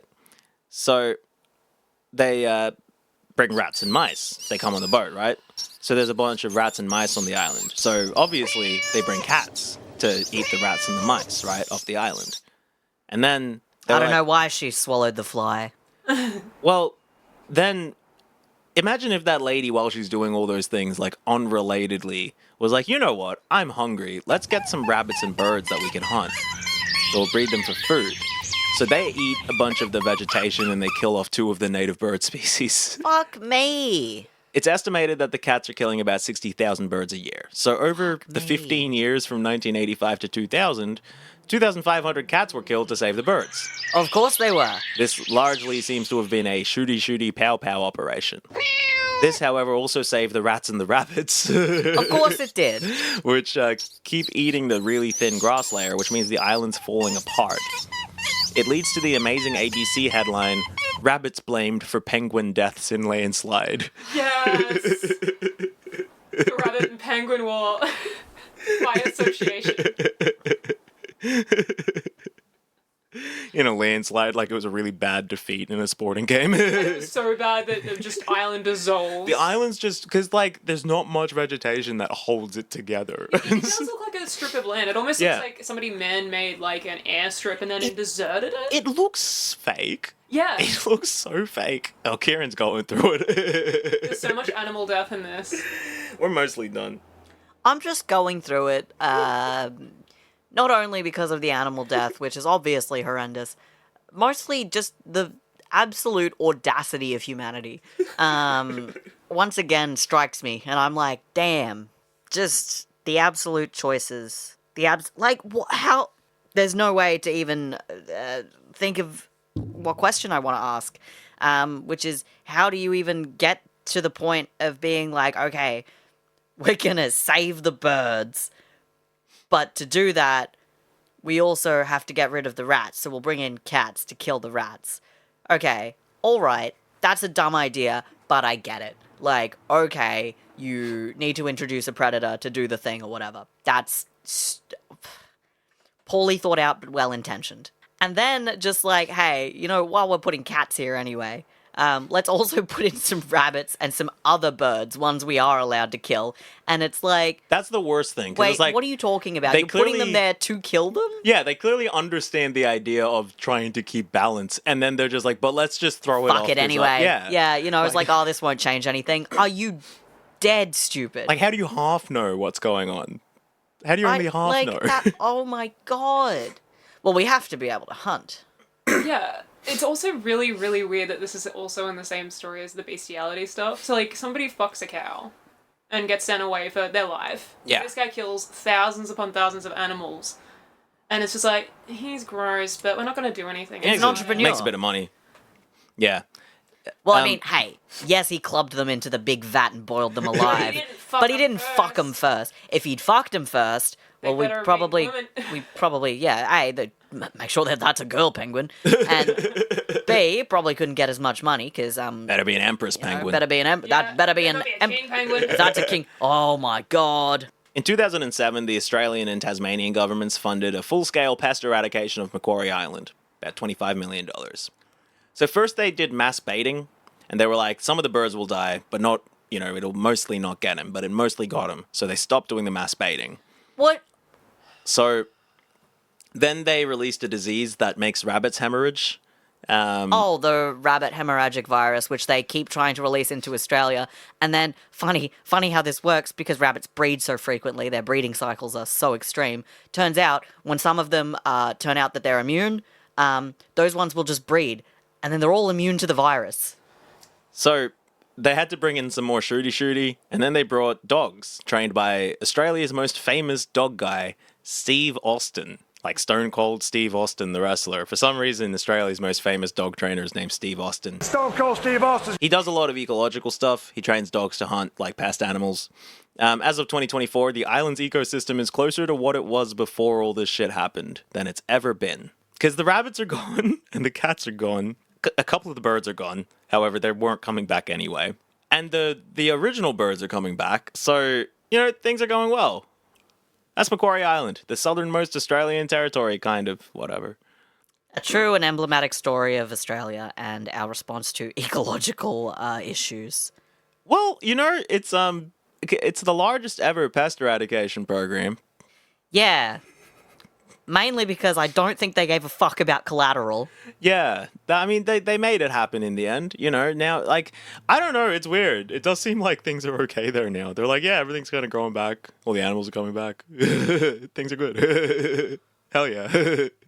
We finally did it. we fixed one place. Fuck me. We fixed Macquarie Island. Now we just need to do that for all of Australia. Fuck off. Anyway, we're going to go further south for a little bit. Past a bunch of fake islands that were sighted by British captains in the 1800s and put on maps despite not existing. Love that. Yeah, known as Phantom Islands. The most notable seem to be the Emerald Islands, the Nimrod Islands, Doherty Island, the Royal Company's Islands, and the Terra Nova Islands, which remained on maps the longest. Took until 1989 until a German team actually tried to land there and found no island. Fucking nut. What? 89? 89. The rest were, I think, 1930s. By the 1930s, it was like, this island's clearly not here. But I think that one was just in a really inhospitable place and quite small. And it was just also not a real thing. They think it was probably just an iceberg. This dumb motherfucker. Yeah. I don't think you should be allowed to be like, I found land unless you're standing on the land. Yeah, I think I think that's a really important thing that kind of comes up later. Anyway.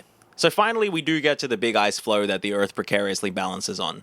I mean, that's why it spins, because the bottom of the Earth is so icy and slippery. Ooh. God damn it. Welcome to the Australian Antarctic Territories. Well, you better bundle up, because we're headed to Antarctica. The Australian Antarctic Territory is about 40% of Antarctica. I was going to say, the section highlighted on the image is fucking huge. Yeah. It's the largest claim by any country on the big guy. Yeah. Kieran, in case you can see a map, but imagine if Antarctica is a kind of misshapen pizza, the biggest 3 of 8 slices is Australia's. Fucking nuts. Except for a teeny little gap. Yeah, whose gap is that? Why, that's Adderley Land, French Antarctica. Oui. Of course it is. It's the fucking French. I swear to God. How the French are there. There's a Bengali guy, there's the French. First they tried to kill Greenpeace, and now this. Yeah, actually, the French have not gone on well during Why the this fuck episode. are you all involved? Yeah, I swear to God, France is not... Han baguette, bitch. France famously has little islands all over the world, but they also claim this part of Antarctica. Of course. I hate these fucking baguette heads. But anyway, the battle for Antarctica is really about finding a way to the middle from something you can call a port and shit like that. It's mostly very stupid. There's also like a burnt down French research station on the coast, which has already contributed to a bunch of pollution in Antarctica. Of course it has. But the rest of that area, that big 40%, about a third of the pizza chunk is Australia's. For what it's worth, I thought we'd go through really briefly who all the Antarctic territorial claims are actually made by. Yeah. Okay, so what do we got here? So most of it is Norway and Australia. Yeah. Besides literally the part with the least land, which goes to New Zealand. Yeah, holy shit, it does too. Oh no. You'll notice the I was part gonna that's say, it looks mostly- like they've got a good chunk, and then you see the actual land, and it's like nothing. But they do have the closest area to the center, it seems. If that was the goal, to get like a port closest to the center. Yeah, New Zealand can get closest to the center, to the South Quickest, Pole. I suppose. So that's true, but I think also getting to... Because basically there's a big divot in Antarctica, and New Zealand has it, for those that are listening at home. Yeah. And, yeah. Then there's some overlap between Argentinian, Chilean, and United Kingdom claims, which is weird because Argentina and Chile are very close to Antarctica, and the United Kingdom is on the opposite side of the world. This is because of the Falkland Islands. Oh, of course it is. And because there are two sets of Antarctic treaties. The white people countries, the United Kingdom, Norway, France, Australia, and New Zealand, all agree with each other's claims, but no one else recognizes them. The reason this isn't a controversy is because it's not that important to claim Antarctica yet. There's some research stations there and stuff. I was going to say, it's because, like, resources really haven't been found there yet. It is very much like a research area. But it is estimated to have the third biggest oil reserves in the world after Venezuela and Saudi Arabia. Well, that's not good, is it? So, who knows what's going to happen in a warming world. But, yeah, that's all I kind of want to talk about this far south as a bit of a keeping in mind. Australia hasn't really been exploiting its Antarctic economic zones. I think that's still considered illegal. But as the world changes, who knows? Yeah. Oh, right. One of the Australian stations is called Casey. Yeah. Aww, very Big nice. Red capital letters. It's like, yay, Casey. Short for Casey Station. But yeah, so I suppose... Casey Station, that's a beautiful name. Yeah, this is my little daughter. You know, I'm Casey. It's short for Casey Station. It's a hyphenated name. This is PlayStation and his sister, Casey Station. Oh my god. Very fun. We should go to Casey Station. But yeah, Choo choo. Yeah. by how the map works, the southernmost Australian territory, I suppose, is somewhere near the South Pole. But only if you ask one of 5 countries, one of them being Australia. Let's head away from the South Pole and go about 1/3 of the way to Madagascar, where we find 2 big mountainous bits of ice in the middle of the ocean. Welcome to the Heard and McDonald Islands. Damn, okay. Nobody lives there, and since sealing was banned, there's not much economic activity there. They did a lot of sealing there as well. Of course they did. But we kind of already know that story. Yep. It supports a small fishing industry, which brings in about $100 million per year. Small fishing industry. Very small, you know. The scale of what constitutes an economy is staggering. Anyway, so the McDonald Islands are much smaller, and they're further to the west/left. There's a very, very tiny rock slightly to the north of McDonald Island, which is called Meyer Rock. Yeah. And it is the westernmost point of Australian territory. In fact, the Heard and McDonald Islands are some of the most remote islands in the world. They're really closer to Antarctica than anything else. And if you look at the world from the bottom, you can really see how they're in the fucking ocean. Bruh. Bruh. Wait, is that... I just realized it was titled Earth Butt. Sorry, excuse me. Is that, like, one of those areas where it's, like, flights going over there? It's, like, the worst possible spot, obviously, to have, like, a medical incident or to have a plane issue because it's like, oh, you're actually, like, so far away from anything, you're fucked. Yeah, the point of inaccessibility, I think, is what it's known as. One of the point of inaccessibilities is near, like, furthest away from any landmass where you could be helped is near the Heard and McDonald Islands. Yeah. Yeah, and also to be freezing temperatures down there. Yes, exactly. It's like an Arctic, or Like, Antarctic. this is fucked. Exactly.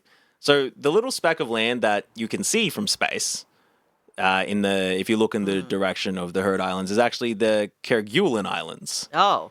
And the Heard and McDonald Islands are much smaller parts of the same underwater mountain. Okay. Different peaks or whatever. Yeah, the Kerguelen Islands are also known as, like, the Desolation Islands. Oh, fuck.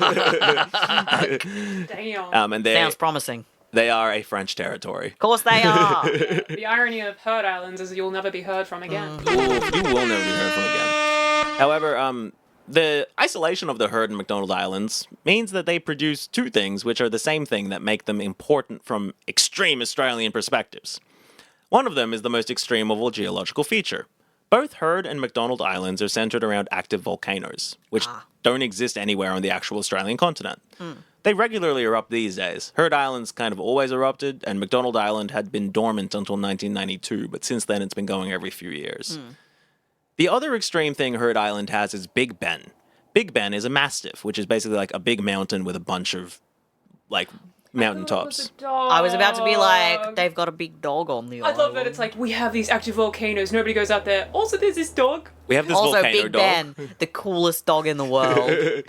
No, Big Ben is the name of the whole island. I mean, basically, Heard Island is entirely this mountain, right?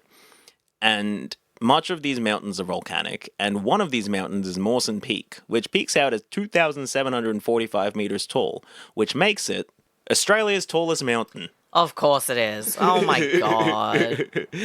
Yes. Mount Kosciuszko is about 2,228 meters tall, so Mawson Peak actually clears it by about 500 meters. Jesus Christ. I've heard people say that in the context of the Seven Summits, Mount Kosciuszko is essentially a hill. Yeah, that tracks. And I think that, I think the fact that our tallest island... Well, there's 3 mountains in the Antarctic territory that are taller than Big Ben on Heard Island as well. But, again, not everyone agrees about the Antarctic territories. Oh my fucking god. For the record, as far as I could tell, like the 100 tallest mountains are all in the kind of Himalayas region. The tallest mountain not in the Himalayas is Mount Aconcagua in South America. But yeah, like most of the tallest mountains, like I don't think any Australian mountains in the top 10,000. God fucking no. Yeah. It's oh my god. Yeah. Anyway, so I'm getting a little chilly, aren't you? Brr. Oh no. How about we go someplace a little bit nicer? How about an island paradise? We have to, I assume, spend months at sea going from the oceanic point of inaccessibilities to find ourselves at the Cocos Keeling Islands. We welcome everyone that come to visit Cocos Islands. All right, here we are. So for there on all maps you'll see it like Cocos brackets Keeling Islands, right? Keeling was just the old name of it because that's a British dude who sailed past it. Again, I don't think he actually landed there. Classic. But they're known as the Cocos. They're a territory I first learned about a few years ago, but we'll talk about it again here. The Cocos Islands are a tiny archipelago that's just like out there. They're way closer to like any other country than, you know, the Heard and McDonald Islands or whatever, but they're still pretty much out there. And the story of how they came to be is just as out there, and we'll get to that in a second. For the listener, the Cocos Islands are in the giant expanse of ocean to the left of Australia on maps. It's like half of Australia is away from Australia. It's closer to Sumatra and Indonesia for what it's worth. So we don't, unlike most of the time, have any evidence of a pre-existing human population on the islands, which is always nice. They're actually such a charming little shape. Wow, what the fuck? Why is it shaped like that? Looks like when I put a mug in a sink that isn't all the way full, and so the rim of the mug is sticking out, but everything else has water. Oh, it does kind of look like that. It's basically 2 like coral atolls that have curved around each other, and they're named for the coconuts on the island. Yeah, that's why they're the Cocos Islands. And yeah, they're very pretty looking from above, and they're kind of cool shape. Like it's if you imagine, it's basically just like a broken ring. Yeah. Of a few islands that kind of like get close to each other, but yeah, they are. You know, although it's not one of the geographical extremities, it's not the northern or westernmost point. It is the part of Australia closest to England. That's kind of really funny. So that's how I put it in here. Hell yes. There's 2 islands that people live on the Cocos. West Island, the big one on the left of the image, and Home Island, which is mainly the city of Bantam on the top right of the image. Okay. West Island is where, like, Australians live, like the white folk. And Home Island is where about 500 Cocos Malays live, the descendants of slaves brought over by John Clooney's Ross to harvest coconuts. Of course. That's why they're known as the Cocos Islands. Although they're now known as Cocos Malays, the ethnic group, they're from all over Indonesia, Timor, New Guinea, and apparently as far as South Africa and Mozambique. Damn. Their culture has a kind of homogenized Malay-Indo culture, which is why the Cocos Islands are the only Australian territory to recognize Eid as a public holiday, with 75% of the population being Muslim. Damn, that's crazy. Everyone on Home Island. Yeah. Okay, so the thing is, this guy John only brought some of the slaves over. He was the first person to put a flag on the island or whatever, but then he leaves for a while and works on a ship with this dude Alexander Hare. They go their separate ways for a while, and Alexander Hare ends up on one of the Cocos Islands with his harem of 40 or so enslaved Malay concubines. Yep, yeah, of course he does. So he'd been plantation hopping for a while. He'd been kicked out of South Africa in the 1800s because he had lived with a large number of concubines that appeared to dampen his popularity within colonial society and may have been in large part responsible for his next move. Oh no. Previous to that, he'd been kicked out of the East India Company for trying to make his own colony in Banjarmasin, an Indonesian city on Borneo. Bro. So this guy, right, Hare, he's been working with this other guy, Stamford Raffles. Okay. Oh, big man Raffles. Stamford Raffles. Stamford with an M. And they're trying to help the British in the fight against Napoleon. It's a long time ago. Jesus Christ. So the Sultan of Banjarmasin, or whatever, who had made the devil's bargain with the previous whites, the Dutch, were freaking out because the Dutch had left. And suddenly there's all these, other tribes that had got the pointy end of the boot when this one set of people had allied with the Dutch, and they're talking about these encroachments from natives, and you see the Dutch had been protecting them from the natives. Anyway, yeah. So these encroachments from natives and such. So he sends a message, the Sultan, to Raffles, who's running Malacca in Malaysia, which is a British territory. And Raffles is like, hey, why not? Yeah, we can go help. We can take these islands. We can take this part of Borneo. This can be part of Britain. Yeah. So Raffles leaves Hare to manage the new British town. And Hare negotiates for 1,400 square miles for himself. This is how he becomes known as the White Raja of Borneo. Yeah, that tracks. What a name. But he's really bad at running a kingdom. It seems like his main skill is like sweet-talking people with power, but he's not good at talking to people that he has power over. Yeah. So he gets kicked out of Borneo within a couple of years, and he starts his journey that ends with the Cocos. So back to the Cocos, and back to John Clooney's Ross, who kicks Hare off the Cocos and takes over, starting an actual business. In a 1903 article titled The King of the Coco Islands, the Timaru Herald, a New Zealand newspaper, describes his process this way. Clooney's Ross returned in 1827 and found Hare in possession of an island. Having no legal right to the islands himself, he had to content himself with joint ownership, the two parties living on separate islands, however, on very bad terms with each other. But Hare was a man of worthless character, extremely idle, and of dissolute habits, and his followers greatly detesting him. Many of them left his ranks and joined those of Ross. Hare speedily saw that his position was becoming an untenable one, and left the island and went to Singapore, where he eventually died. Damn, but Hare was a man of worthless character, extremely idle, and of dissolute habits. Rate him. And everybody hated him, and nobody wanted to stay and be his friend. So, to supplement the harem, Clooney's Ross has got these slave convicts from Java, and they suck at drying coconuts. So he gets rid of them, and he gets these more expensive slaves from the Malay region. Damn. And it's the descendants of them and the harem that are like the population of Home Island today. That's insane. So that's how things go for about 30 years, right? Charles Darwin visits at one point on the Beagle. The Timaru Herald quotes his writings to a point. Here's what the Timaru Herald said Charles Darwin said. Okay. Darwin mentions that he found the natives in a state of freedom, especially as regarding their treatment. And here's the quote directly from Darwin's journal. Okay. The Malays are now nominally in a state of freedom, and certainly so far as respects their personal treatment, but in most other points they are considered as slaves. From the discontented state of the people, the repeated removals, and perhaps from a little mismanagement, things are not very prosperous. He said the exact fucking opposite thing. Yeah. 1903 is crazy. They were just like, he said something about freedom, pop it in there.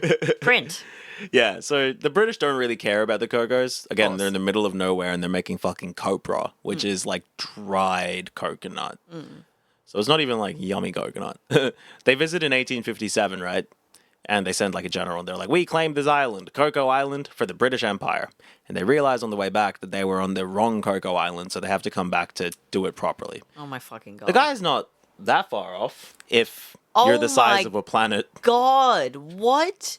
So what, just outside of fucking Burma? Yeah, so the Myanmar. Coco Island he was trying to get to is like in line with Chennai, but on the side of Burma. It's about 3,000 kilometers away from the Cocos Islands. You absolute fuck up. How do you fuck that up? I don't know. Wrong Cocos. Wrong Cocos. How did they get up into the Bay of Bengal? No, he did he didn't even know that he'd not gone to Bengal. It's like you didn't think like, oh hey, this doesn't feel like Bengal or whatever. Very funny. Very funny. What the fuck? Anyway, so when they come back, they make the son of the original John George, the king of the island. Of course. Okay, they make him the superintendent. Same thing. And his domestic title is Tuan Pandai, which means the learned one, or if you put it into Google, Clever, sir. And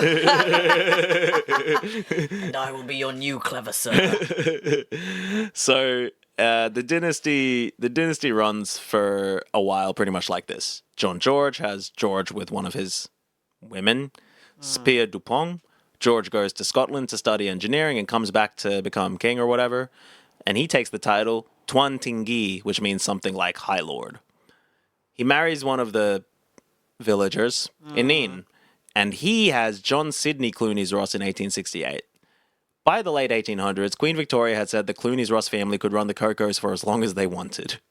Damn. They have their own currency, which is only good at Clunies Ross's shop, and all of their living situations were controlled by, say it with me, John Clunies Ross. That sounds about right.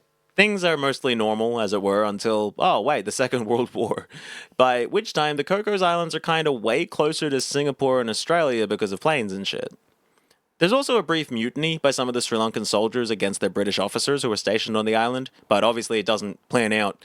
Those were the only British troops executed in the whole Second World War. Damn. Their plan was to collaborate with the Japanese, so I don't want to offer my uncritical support to the mutineers, but the ringleader's last words are fire. Gratian Fernando, also a great name. It is. Loyalty to a country under the heel of a white man is disloyalty. Facts. Yeah, I mean, look, man, Japan, but, facts. So, John Sidney Clunies Ross dies during a Japanese bombing of the Cocos Royal Air Base. Damn. From a heart attack. And his... and his son, John Cecil, takes over. He's known as Tuan John, which means Sir John. Oh my fucking god. And he eventually sells the islands to Australia. He's forced to. For about $5 million, adjusted for inflation, $30 million, and he gets to keep his house and 12 acres. Damn. They make him sell it, and they say they're going to arrest him if they don't. So it's a pretty good deal, honestly, to get $5 million out of it. He's pretty pissed off because an Australian politician had compared him to a southern slave plantation owner, and the United Nations said the Cocos Malay were living in feudal conditions. But he disappears and dies one day. Good. Yeah. The boot fits. His son runs a giant clam operation on West Island to carry on the family legacy. Although the Clunies Ross family lobbied for independence, the majority of islanders voted to be made a part of Australia in 1984. Because they're like, independence or just this forever? No thanks. No thank you. It seems like not even the entire Clunies Ross family was on board at this point. So in the vote, 229 islanders voted to integrate, 21 wanted to have the free association situation, and only 9 people voted for independence. Damn. It's not even his whole family. That's rough. That's rough numbers. You gotta have an awkward chat after that. Yeah. Just I just want a cocktail. Yeah. I just want to watch a sunset on a beach that also has a 3-star a little resort. Rather than eating clams and coconuts I all can't day. It's like, babe, day. I get it. You have such a strong family history here. Funnily enough, so do I. We might be cousins. But I cannot have clam anymore. I cannot eat another clam. I will kill myself. There's a few people that moved from the mainland to live on West Island. And I tried to find something in a bit more detail about it, because it sounds like the main school, I think, is on West Island.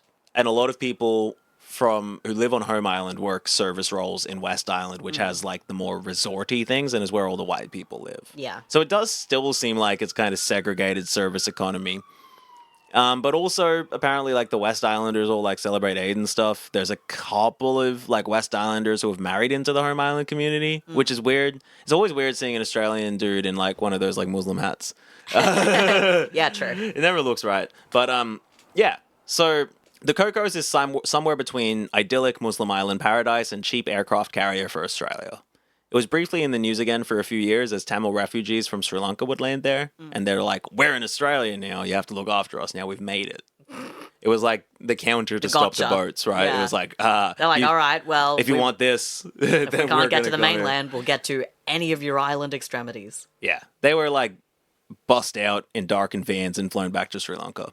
Yeah. Real normal shit. You know? It's really interesting to read about the Cocos Islands. It's kind of the disparity that we're used to. You have a much better serviced, higher up mainland, and Home Island, which is way lower, and so it regularly floods. Fuck. And it's also the one that receives the brunt of the Indian Ocean trash. It's just on the current downstream from Indonesia, one of the most populated countries in the world. And here's what the beach surface looks like. Oh no. Oh no, that's just crap. A lot of thongs. Yeah. And that's mostly stuff being washed off from Indonesia. It just Fucking lands hell. on the Cocos. Yeah. To make it even better, an estimated 93% of the rubbish is buried under the surface of the sea. Oh, So even better. you're seeing 7% of the rubbish. Jesus Christ. So that's nice. Yeah, There's that's really good. millions of people worth of rubbish washing up on the coast of a tiny island with 500 mostly ignored residents. Fucking hell. And that, like, Home Island blocks West Island from the trash.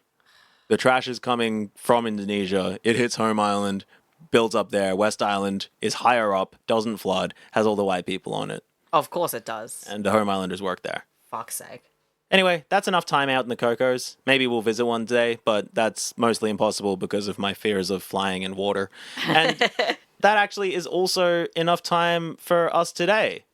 We're not going to go to any of these places realistically, so let's stop our little adventure and touch back down in Australia. I don't have any more extreme Australian points to share with you, although if you want to know, there's a big argument about what the center of Australia is, and there's a couple of competing claims. Okay. Because there's like different ways to measure it. I guess that's fair. It's not like a circle. Well, I guess that's fair. Yeah. But if we put a circle around Australia and made sure to capture like all the individual like, you know, the size of a circle that we would need for the borders, you know, to be encompassed, which I guess means it just needs to be wide enough to have the west and east kind of encompassed. What's the middle of that? Let me bring up the Wikipedia. Yeah, I'm keen to hear about what the consensus is, because obviously Australia is wider than it is like tall. It's fucking huge. Yeah. Yeah, if we include the economic zone, it's in the middle of the Southern Ocean, I think. Well, yeah, that's there we a good go. point. For the record, the lowest point, because we talked about the highest point in Australia, Mawson Peak, but the lowest point is Lake Eyre or Kati Tanda in Lake Eyre. Nice. There's also Deep Lake in Antarctica. Damn. But so there's the planimetric center of gravity, which is Lambert Gravitational Center, Northern Territory. There's also furthest from the coastline is another way people kind of measure Central Australia, like what That's the an middle point interesting is. take. Those are the two major ones. That's also in the Northern Territory. I guess that makes sense. It's the longest one in the middle. Exactly. But those are the two, like, and that's I think that seems to be the dispute. The consensus seems to be it's the Northern Territory somewhere. Yeah, and the planimetric center of gravity is like some shit they do. I tried to read about it, I didn't understand, but it's fair enough. You know, it's somewhere in Northern Territory is the middle part of continental Australia. Damn, that's crazy. And I don't think there's anything we didn't really cover. If you want to go to the next slide again. We didn't talk about Christmas Island. Because that's its whole other thing. That's so fair that we did not. But I guess we should probably mention that Christmas Island is also, like, nowhere near Australia. Yeah. It's over by Cocos. And Indonesia. Yeah. It's much closer to Indonesia. The island's closer to Australia. Those are resorts. That's Lord Howe Island. That's where people go to fish or whatever. Yeah. That's Australia. We've been Shouldn't Have Come. And that's our episode. Any parting thoughts from you guys? Gosh, don't put Casey. Get rid of the mouse. I know it's dead. I don't want to see. I don't want to know about it. Okay. I was happier when there wasn't a dead mouse. Well, there isn't. No, you're right. It's just an entire Now it's a species memory. of rats. Oh. I just like we'll get that part out of the way first. Damn, we kill a lot of animals all the time, always. The mouse, like, we didn't even do anything to the mouse, as it were. They just died because of humans. Like, there's a lot of animals that humans killed, but we're starting to just, like, kind of ambiently. Yeah, like, hey, we didn't even try to kill this one. We just, like, were fucking around and this whole species died. We didn't even put it in a pressure cooker. You know, we didn't even boil it for its fat. Yeah, you know, and then also, like, just I think I would rather pull my teeth out than have to have a conversation with any person in a substantial, like, political office about why we have all of these overseas, like, territories, basically. Yeah. Like, I think I would rather, like, I think I would rather wax my eyelashes off than have to have that conversation. Because it's going to be excruciating, because there is no actual reason. Like, there's no justification for it that is worthwhile. There's just bullshit. Just bullshit. Heard Islands is just money making. The Torres Strait there's a lot of outcome of previous things happening in the Torres Strait. Like, at the end of the day, there has been an Australian presence there, and so some institutions have oriented towards Australia. So it creates a confusing situation. You know, there's a small number of people in Papua New Guinea. I don't know about a small number. There's a set of people in Papua New Guinea who wanted to integrate with Australia when they had independence. Gough Whitlam went over there and was just like, you guys are voting for independence immediately, as one of the first things he did, which, you know, shout out, although there's a lot of criticism in how he did it. And yeah, Norfolk Island is kind of like an outcome of prior poor decisions. Ultimately, the thing that people talk about is like these all, while there's not like a military presence on most of these islands, they are the kind of things that very quickly become military presences if necessary, and that's part of the importance. There's some economic benefit, like I think Heard had probably the most in terms of the 100 million in fishing.